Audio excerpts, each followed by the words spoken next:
प्यारे साथियों, आप सभी का स्वागत है आपके अपने YouTube channel PICS learning classes में। आज शुरू करने जा रहे हैं क्लास 9th मैथमेटिक्स को, एक्सरसाइज 2.1 को। इससे पहले वाले एक लेक्चर में मैंने बहुपद के बारे में पूरा डिटेल में बताया था, पूरा बेसिक बताया था, ठीक है। उस वीडियो को आप जरूर देखिएगा एक बार, तभी एक्सरसाइज 2.1 आपसे बन पाएगा, क्योंकि इसके जितना भी बेसिक था सब मैंने इससे पहले वाले वीडियो में मैंने बता दिया है, ठीक है। तो शुरू करते हैं आज की क्लास को। इस वीडियो को शेयर कर दीजिए आप लोग पहले एक बार।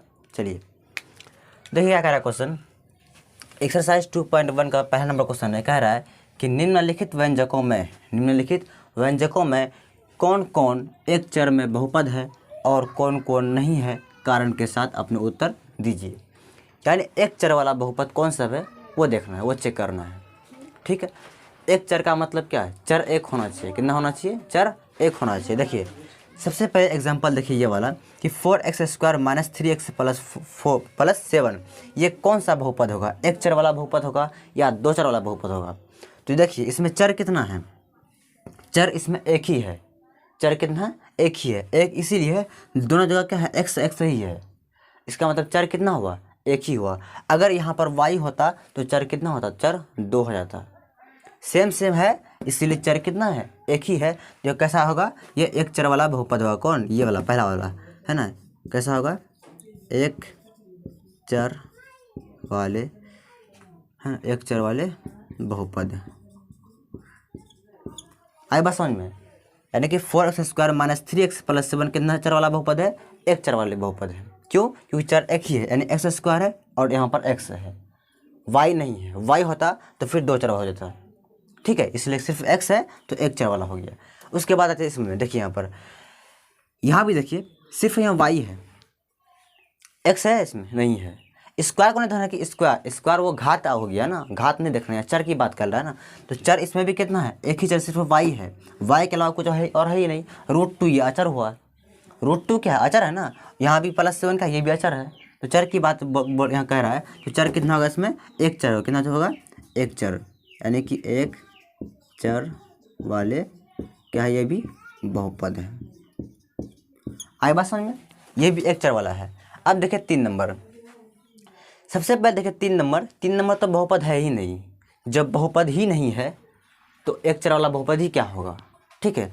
बहुपद इसलिए नहीं है कि यहाँ पर t है और t पे क्या है, रूट है। t पे क्या है, रूट है। तो रूट का मतलब क्या होता है, 1/2, और 1/2 क्या पूर्ण संख्या है, पूर्ण संख्या नहीं है। जब पूर्ण संख्या ही नहीं है पावर, इसका मतलब ये बहुपद होगा, ये बहुपद नहीं होगा। इससे पहले वाले वीडियो में बताया था मैंने कि अगर चर पे अगर जो घात होता है वो कैसा होना चाहिए, वो पूर्ण संख्या होना चाहिए। पूर्ण संख्या मतलब 1 2 3 0 ये सब होना चाहिए। लेकिन यहाँ क्या आ गया, देखिए रूट का मतलब ही क्या होता है, 1/2, यानी टी पे पावर कितना, टी पे पावर 1/2 है। और 1/2 क्या है, 1/2 क्या है, पूर्ण संख्या नहीं है। इसका मतलब ये बहुपद ही नहीं होगा। इसका रीजन क्या होगा, बहुपद नहीं है, बहुपद नहीं है। क्यों नहीं है, क्योंकि चर की घात पूर्ण संख्या नहीं है। क्या नहीं है, पूर्ण संख्या नहीं है, ठीक है। यानी कि चर जो है, टी जो है, टी पे पूर्ण संख्या नहीं है, इसीलिए ये बहुपद नहीं होगा। जब ये बहुपद ही नहीं होगा तो एक चर या दो चर क्या चेक करेंगे, है ना। चलिए इसके बाद आते हैं 4 नंबर पे। 4 नंबर पर चेक कीजिए क्या बहुपद है। बहुपद पहले होगा, उसके बाद ही चेक करेंगे एक पद वाला है कि द्विपद है ना। देखिए तो यहाँ पर देखिए आप कि यहाँ नीचे में y है, इस पे पावर तो 1 है, इस पे पावर 1 है, इसका मतलब 1 पूर्ण संख्या है। चलिए ठीक है, ये तो है। लेकिन यहाँ देखिए ये /2 है, इसको ऐसे ले सकते हैं ना, y, ये y है, y + 2y पे पावर -1। क्यों, ये भी हर में y है ना। जब ये अंश में जाएगा, आपको पता होगा, जब ये अंश में जाएगा ये कैसा आएगा, नेगेटिव आएगा। यानी पावर क्या होता है, नेगेटिव होता है। अभी पावर इसका क्या है, 1 है। जब ये ऊपर चले जाएगा यानी अंश में आएगा तो ये प्लस क्या बन जाता है, माइनस बन जाता है। तो यह माइनस आ गया। इसका मतलब कि ये क्या है, ये पूर्ण संख्या नहीं है। यानी कि y पे जो पावर है, यानी जो घात है, वो -1 आ गया, और -1 पूर्ण संख्या नहीं है। तो पूर्ण संख्या ही नहीं हुआ, इसका मतलब ये भी बहुपद नहीं होगा। जब बहुपद ही नहीं होगा तो एक चर और दो चर तो चेक करना ही नहीं है। जब बहुपद ही नहीं हुआ चर क्या होगा, और ठीक है। देखिए क्या लिखेंगे यहाँ पर, अतः यह बहुपद नहीं है। क्यों नहीं है? इसका रीज़न क्या है? क्योंकि इसका चर की जो घात है वो पूर्ण संख्या नहीं है। आया बात समझ में? चलिए अब देखते हैं ये 5 नंबर में। तो देखिए पर ये क्या बहुपद है? तो देखिए x पे पावर 10 है, ये पूर्ण संख्या, y पे 3 है, t पे पावर 50, यानी कि इसमें सब पूर्ण संख्या है, तो बहुपद तो है, ये बहुपद है। चलिए बहुपद तो है, लेकिन एक चर वाला है कि दो चर वो चेक करना है। ठीक है, तो क्या एक चर वाला ये है? इसमें कितना चर है? एक यहाँ, एक यहाँ, 3 चर हो गया इसमें 3 चर हुआ ना, यानी कि x y t हो गया ना। तो कैसा होगा ये एक चर वाला नहीं है, मैं कैसा चर होगा ये 3 चर वाला बहुपद हो गया। कैसा हो गया? 3 चर वाला बहुपद है ना। ये कैसा हो जाएगा? 3 चर वाला बहुपद। तो इस तरह से चेक करना है, यानी कि x है, y है, t है, 1 2 3 है, तो 3 चर हो गया। आए बात समझ में? तो इस तरह से ऐसा क्वेश्चन को करेंगे। तो उम्मीद करते हैं आपको समझ में आ जाएगा। इसको आप नोट कीजिए, फिर आगे चलते हैं। ठीक है,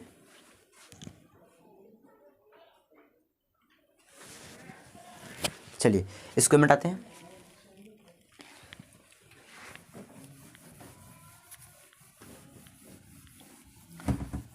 जो भी चीज़ बोर्ड में लिखते हैं उसको आप कॉपी में नोट कर लीजिए। ठीक है, और क्लास रेगुलर करना है, चाहे कुछ भी हो जाए, क्लास एक दिन भी मिस नहीं कीजिएगा। ठीक है,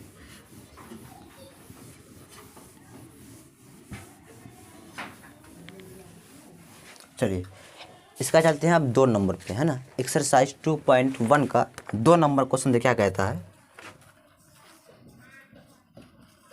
2 नंबर क्वेश्चन है कि निम्नलिखित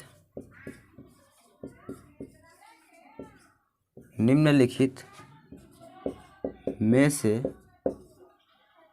प्रत्येक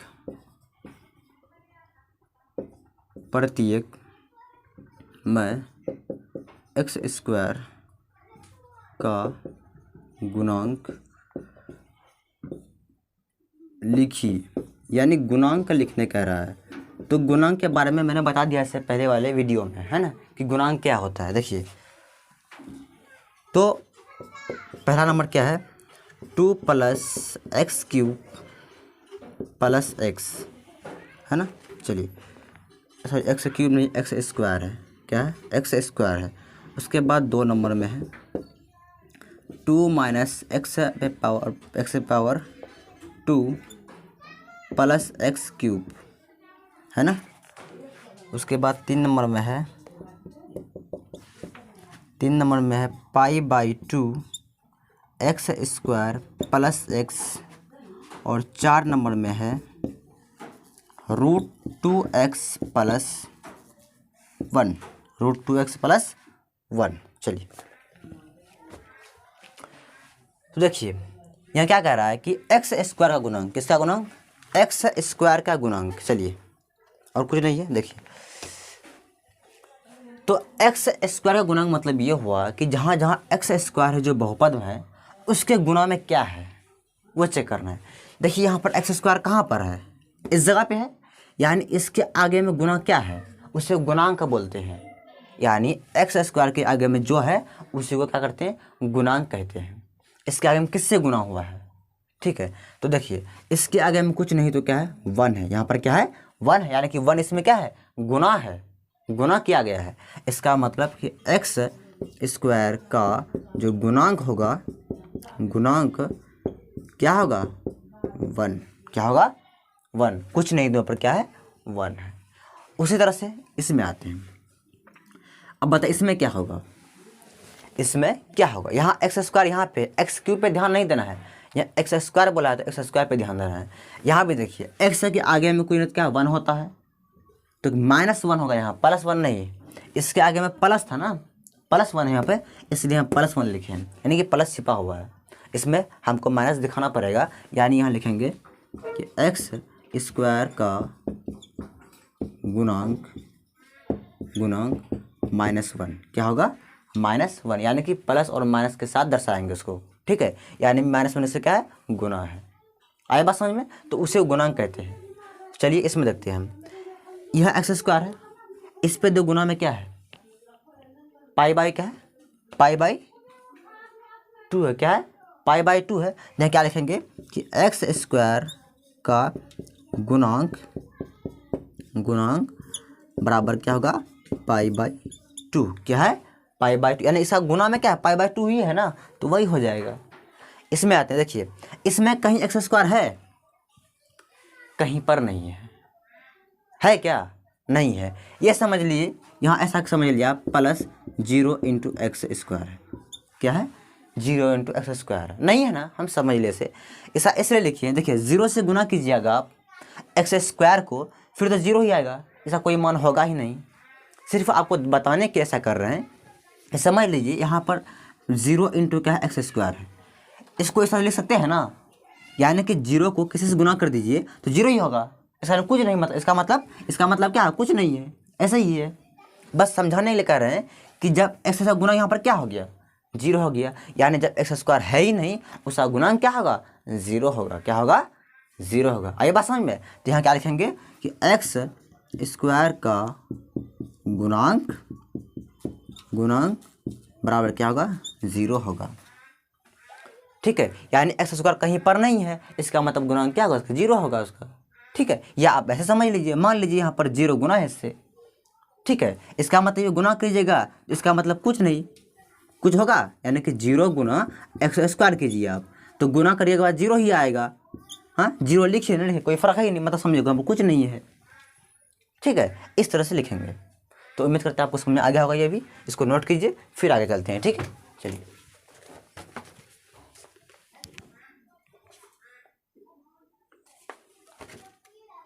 चलिए इसको मिटाते हैं।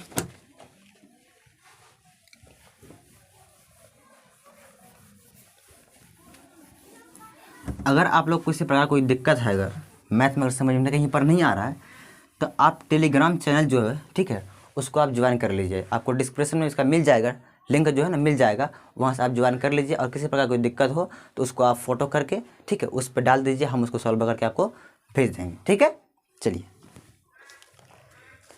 डिस्क्रिप्शन में लिंक इसका मिल जाएगा। ठीक है, देखिए अब चलते हैं 3 नंबर पे। 35 घात के द्विपद। क्या है? द्विपद।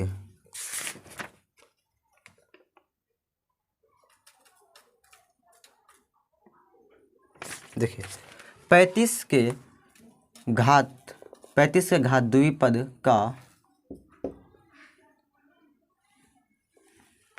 35 के घात के द्विपद और 100 घात के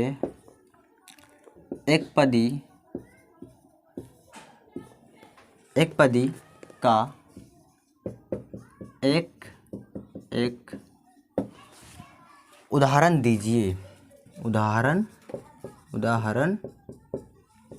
दीजिए।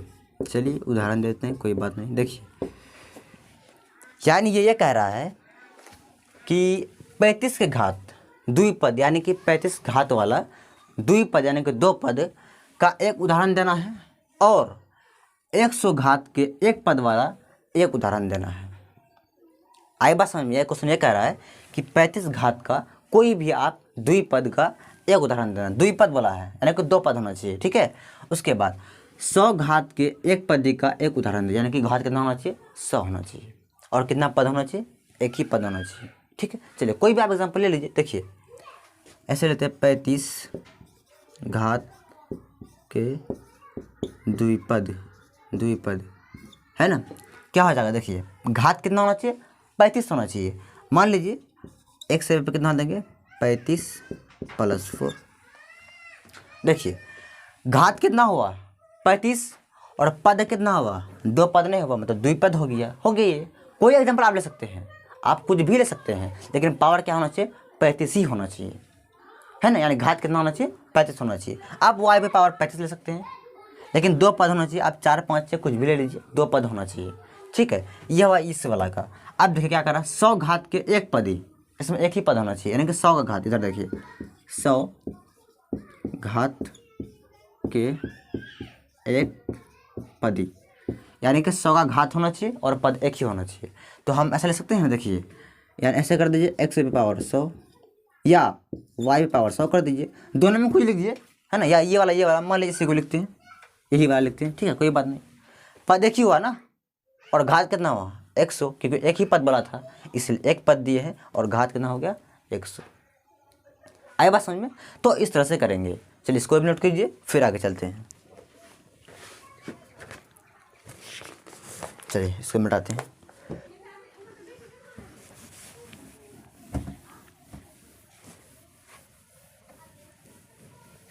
चलिए अब 4 नंबर पे, 4 नंबर पे कह रहा है कि निम्नलिखित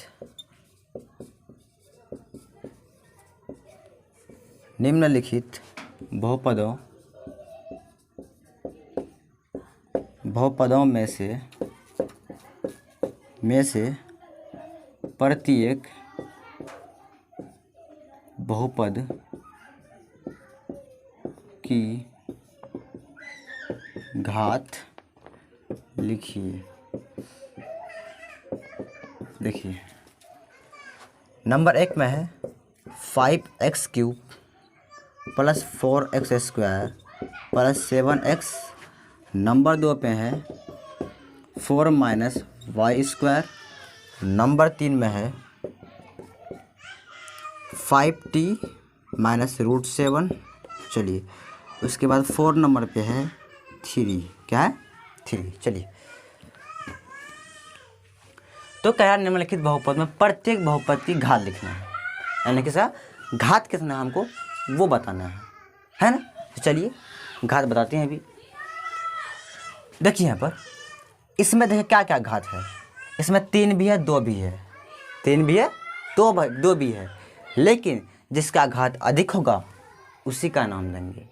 यानी इसमें कितना मान घात 3 होगा, किसका होगा, यानी कि इस बहुपद का घात क्या होगा तो 3 होगा। 2 नहीं बोलना है, 3 बोलना है। वो इसीलिए क्योंकि 3 बड़ा है, जो बड़ा होगा उसी का मान होगा, नाम उसी का होगा, ठीक है। यानी कितना होगा आंसर इसका 3, ठीक है। कितना घात होगा 3। इसमें बोले कितना घात होगा, तो इसमें बोलिए कितना घात होगा, इसमें होगा 2, है ना, यानी कि 4 पे 2 पावर है ना, तो 2 हो जाएगा। इसमें आइए इसका आंसर क्या होगा टी है, टी पे पावर कुछ नहीं तो क्या है, एक के है ना, यानी 1 है ना, वही हो गया 1, है ना। क्या होगा इसका घात तो 1 हो जाएगा। लेकिन यहाँ देखिए इस जगह आपको देखनी है कि क्या यहाँ पर तो 3 है, 4 तो है ही नहीं, 4 है क्या नहीं है। तो x ऐसे समझिए, यहाँ पर हम कुछ बताना चाहते हैं। देखिए इधर मान लीजिए इसको 3 को हम ऐसे ले सकते हैं, 3 पे पावर x पे पावर 0, 3 पे 3 × x पे पावर 0, ऐसा ले सकते हैं ना। इसका मतलब ये हुआ, देखिए ये लिखिए या ये दोनों एक ही चीज़ है, दोनों एक ही चीज़ है। कैसे बता रहे हैं, देखिए ये 3 है, यहाँ कोई क्या गुना है, x है। देखिए यहाँ देखिए x पे पावर अगर कहीं 0 आ जाए उसका मान क्या होता है 1 होता है। कोई भी संख्या, सिर्फ x के बारे में नहीं बोल रहे हैं। अगर 1 है इससे पावर 0, इसका भी मान 1 ही होगा, ठीक। 2 है इसकी पावर 0, इसका मान भी क्या होगा 1 ही होगा। 3 है इसकी पावर 0, इसका भी मान क्या होगा 1 ही होता है। आए बात समझ में? उसी तरह से x पे पावर 0, इसका मान क्या होगा 1 ही होगा। अब इसको गुना कीजिए तो 3 आया, वही 3 है ना, सेम है कि नहीं है। यानी कि इसको हम इस तरह से लिख सकते हैं ना। चलिए इस तरह से लिखने का मतलब ये हुआ कि आपको अब समझ में आ जाएगा कि इसमें घात कितना हो गया 0 हुआ, कुछ नहीं तो यहाँ पर 0 है ना, मतलब कि इस बहुपद का घात क्या होगा तो 0 होगा। आंसर क्या हो जाएगा इसका 0। आए बात समझ में? यहाँ x वैक्स कुछ है ही नहीं, समझ लीजिए यहाँ पर x है और पावर कितना है 0, कोई नहीं तो 0 है। तो 0 जब होगा इसका मान 1 होता है ना, इस पूरे का मान 1 होगा, गुना की जगह पर 3 आ जाएगा। समझाने के लिए आप समझ लीजिए कि इसका घात कितना होगा तो 0 होगा, ठीक है। चलिए इसको आप नोट कर लीजिए, उम्मीद करते हैं आप समझ में आ गया होगा। फिर चलते हैं आगे, वीडियो आप लोग एक बार चेक कर लेते हैं। चलिए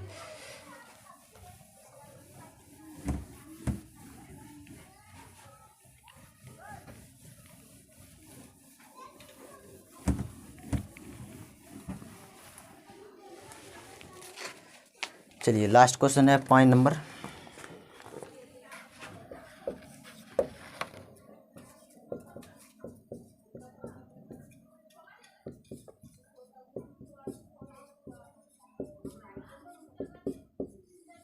बताइए कि निम्नलिखित बहुपदों में कौन कौन बहुपद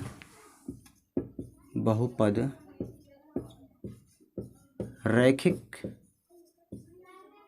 है। ठीक है, पहला ये है। फिर है आगे इसका कौन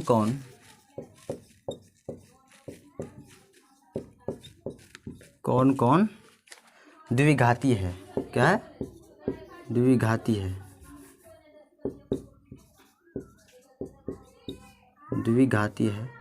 फिर आगे है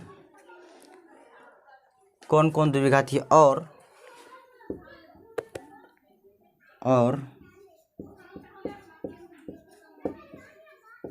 कौन त्रिघाती है। त्रिघाती मतलब घात कितना होगा? 3, है ना। त्रिघाती है। देखिए पहला नंबर इसका है कि x² + x, दूसरा नंबर है x - x³, तीसरा नंबर है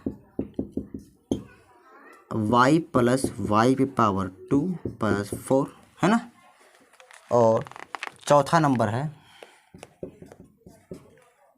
1 + x, पाँचवा नंबर पे है 3t, और 6 नंबर पे है r², और 7 नंबर पे है 7x³। देखिए इसमें आपको ये बताना है कि ये कौन सा बहुपद है, रैखिक है कि द्विघात है या त्रिघात है। तो इसके बारे में बताया था कि अगर किसी बहुपद के चर की घात अगर 1 हो तो वह रैखिक बहुपद होता है, या पावर अगर यानी घात अगर 2 हो तो द्विघात बहुपद होता है, अगर 3 हो तो त्रिघात बहुपद होता है। ठीक है, देखिए इसमें बताइए इसमें घात कितना है। इसमें घात देखिए 1 भी है 2 भी है, लेकिन किसका नाम होगा?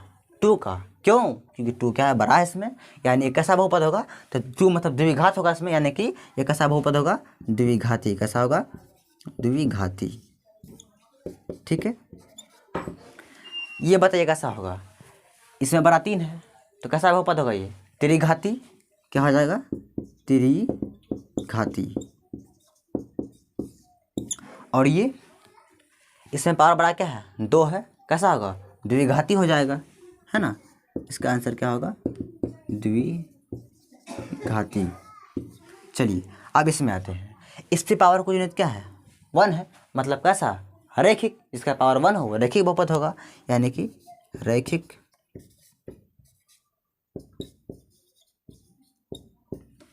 उसके बाद एक अंक जिसमें, हाँ चलिए, उसके बाद यहाँ ये कैसा होगा? ये भी रैखिक होगा। क्यों? इसकी टी पे पावर को यूनिट क्या है? 1 है, 1 हो गया, रैखिक हो गया। ये भी कैसा होगा? ये भी रैखिक ही होगा, रैखिक बहुपद। चलिए अब r² यानी पावर कितना आ गया, यानी घात कितना आ गया? 2 आ गया। 2 मतलब द्विघात हो गया, यानी कि ये कैसा होगा? तो द्विघात बहुपद होगा, द्विघाती। चलिए अब 7 नंबर देखिए। इस पर क्या है? 3 है, यानी क्यूब है, तो क्यूब कैसा होता है? त्रिघाती हो जाएगा, यानी कि इसका आंसर क्या होगा? त्रिघाती। त्रिघाती। ठीक है, उम्मीद करते हैं आपको समझ में आ गया होगा। इसको आप कॉपी में नोट कर लीजिएगा। और पूरा हो गया आज इसका एक्सरसाइज 3.2 कंप्लीट हो गया। अब इसका आगे कल देखेंगे।